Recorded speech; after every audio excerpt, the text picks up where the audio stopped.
It's extremely disappointing.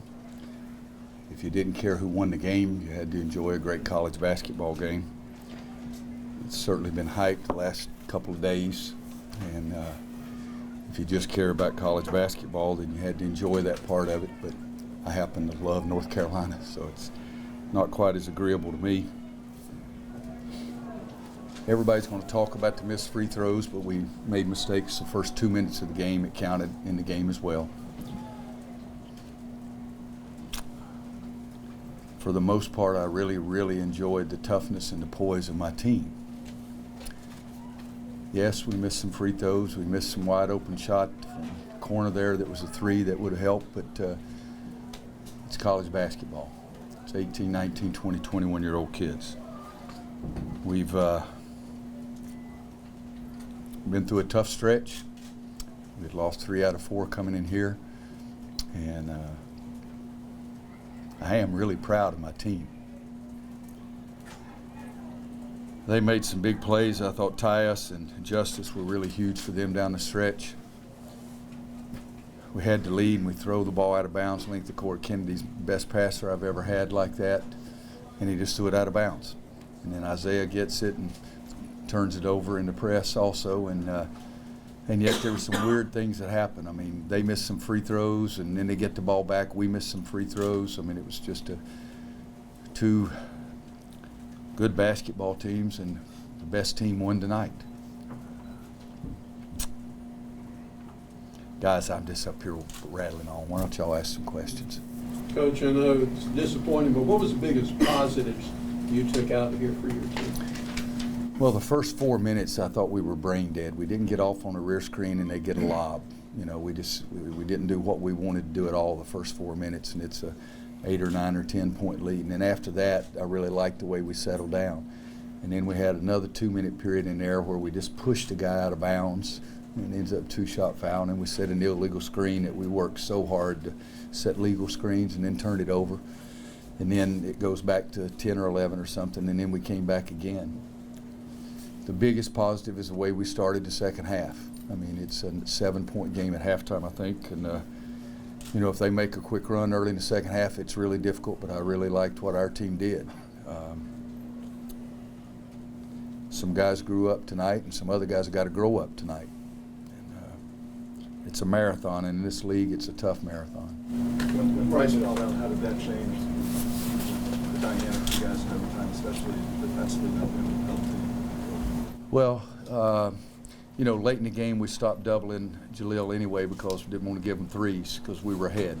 Threes add up quicker than twos. It hurt us. You know, Bryce was 7 for 10, 18 points, 12 rebounds. Isaiah had 12 points, so it hurt us, but that wasn't a major part of the game. I don't want anybody fouling. I hated the fourth foul. His man was setting the screen up on the ball, and it got cracked, and then he reached in and fouled. So we've got to stop making the silly fouls, and if he stopped making the silly fouls, perhaps he'd have been in the game. But, yeah, it hurt us, but, you know, the guy that we put in for him did some good things too. Roy, what did you think of the tribute? Obviously, they must have gotten your approval of doing that for Coach Smith. Yeah, Mike and I talked for 30 seconds or so last week at Coach Smith's private ceremony, and then I called him on Tuesday, and he said he was just getting ready to call me. I had an idea, and he had an idea, and it was his home court, and his idea was better. And I just think it shows the class that this rivalry really has.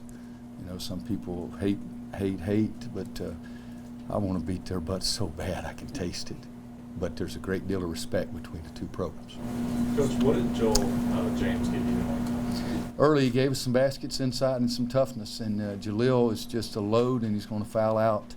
If you got one center, he's going to foul the guy out.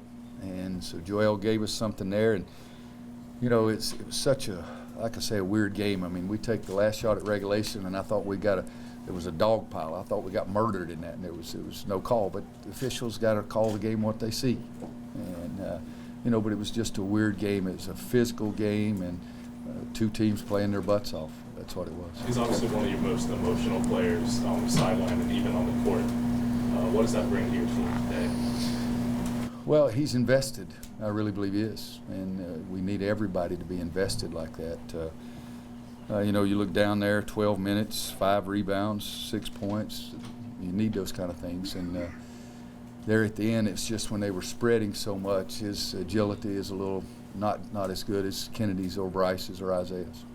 Jeff? Coach, besides the outcome, was this the kind of game you'd like to see from your team? You talked a lot about.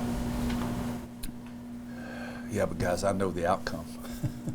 You know, you can't just say besides the outcome because you know the outcome. They played better than we did today, and you know, we get another chance, and maybe we'll play better that day. But they may play better that day as well. Like I said, it's a long marathon with uphill stretches all the way.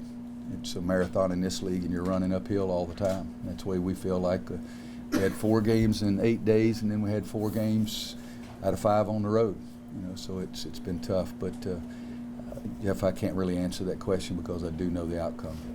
Over the play that ended with Tokto taking a baseline jump shot, I think Hicks had the ball in the middle and was sort of scrambling looking for someone. What were you looking for out of that possession? Did you think about taking another timeout to reset? Yeah, but I liked Isaiah there with 10 feet from the 12. Well, he's at the free throw line almost 14 feet from the basket with nobody guarding him. And he just didn't realize how open he was. He could have taken one bounce and dunked the ball probably. But I liked that part. Even the jump shot that JP got was a pretty doggone good shot. That was not the option. That was not 1, 2, or 3. How difficult is it? You're saying that part of the reason you stopped doubling is because they're just hurting you so much from 3. Jalil's ability to kick the ball out, just to kind of just feel for the game and find shooters. Well, a couple of times not only did he kick it out for 3, he kicked it to Emil going down the lane. I mean, he's a good passer. I don't know what his 3 assists, 5 turnovers, you know, but still he's skilled with the ball. You know, we'll look at it on tape and decide whether we should have kept doubling or not. But Justice made a big 3, I think, when it was a 10-point game. He makes a big 3 when it's a 10-point game, and but they didn't make nearly as many threes in the second half as they made in the first half. Yeah, they made 7 in the first half and 3 in the second half. But when we were ahead, we thought they would try to shoot threes. Instead, they made 3-point plays, Tyus driving it to the basket. You know, they still got 3 out of it. Greg? Coach, you mentioned some players that had stepped up tonight. Who were those guys? Well, I think Isaiah came in, and when I took Bryce out, and I think Joel did some good things for us. I thought Joel Berry, you look down, and JP was 7-0. Joel Berry was 5-1 assist-to-air ratio. You know, JP has been struggling, recently, but 15 points, 7 assists, 0 turnovers, 8 rebounds. I think several guys did some good things. Take 1 or 2 more. Coach, what was the play design on that last free throw? I think you had 3 point guards on the court. Yeah. What was the strategy there? Well, we were trying to intentionally miss it on the left side, and had Kennedy go across. He's the biggest body we got, and had him go across the screen, and Isaiah was right there. You know, he just couldn't come up with the ball. And you know, the play before that, when Marcus, I guess that was close to the end of regulation, when Marcus, we had Kennedy posted up, we had Marcus coming off a screen. Neither one of them worked. You got to congratulate Duke and their defense.